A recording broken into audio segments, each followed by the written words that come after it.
Pakistani trucks don't need to replace their Hello, my batteries. For instance, people. when faced with a Is your boy lead-acid again, battery Mr. whose storage Fally? capacity has Omo, decreased, the mechanic you only never needs sit to down, replace the you internal imagine, say, partitions and add homemade dilute all these sulfuric car acid. batteries, After doing this, the maybe discarded say, battery will regain its storage it is spoil for capacity. people motor, How whether do they they manage to change, do whether they this? go carry. The answer lies in this Some will sell specialized them, battery cheaper repair shop in amount, some will Peshawar. throw them, To you repair know. the battery, the first step You is to don't ever remove the ask, say, battery how all cover. these batteries, Since like, the original cover and the how do battery they are do them? sealed together by heating, with no screws holding them in They place, the recycle these mechanic can only use batteries. brute force to They're dismantle not them. really they This throw them. process is relatively simple. An ordinary All these person can evil learn it people, after they watching it twice. recycle them. With the See combined the impact of a recycling hammer and a process punch, now, the that use battery cover is battery. easily Where removed. you feel say you Once no good for your disassembled, motor, we where you see feel that say the no good for battery's your interior is like cleverly divided into where you 6 go to sections, away. each housing a special plate module. Imagine the way they take These recycle am. modules are the heart of the battery. Watch and make you The learn. mechanic's task is to remove Watch these and make plate you learn. modules to prepare them for the next step of Hmm. refurbishment.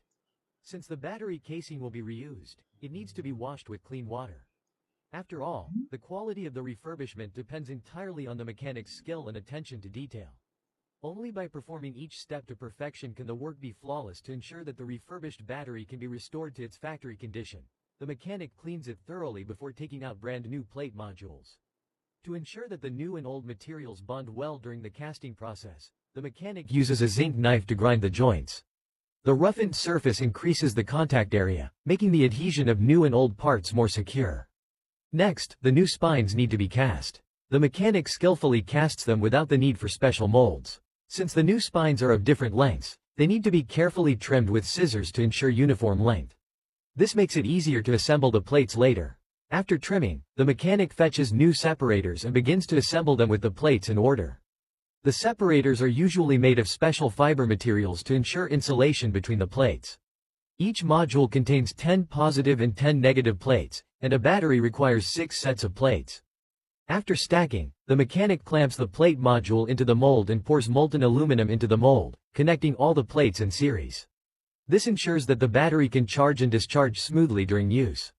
The next step is to handle the battery casing. Since the newly made plate modules differ from the original ones, the mechanic decides to change the existing connection method. He fills the connecting holes with baked glue strips and uses heated iron pieces to remake the connectors. Although this method is somewhat primitive, it is a practical and effective solution given the limited equipment and resources. Then, the refurbished plate modules are installed back into the battery. Following the mechanic's actions closely, we see him cleverly using discarded separators as shims on both sides of the plate module. This seemingly simple action has great significance. It effectively prevents the plates from shaking inside the battery, greatly enhancing the battery's stability and safety.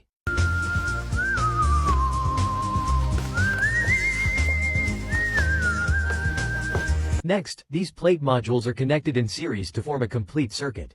Through the mechanic's skilled operations, the plate modules are quickly and securely fastened together.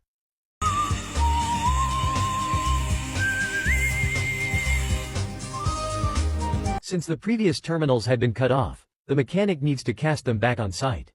This process is relatively simple. It only requires filling the mold with molten aluminum.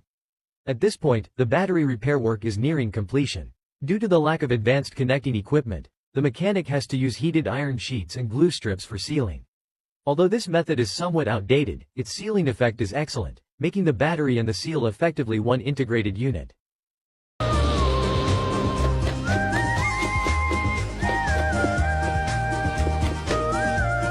After completing the sealing work, the mechanic pours homemade electrolyte into the battery.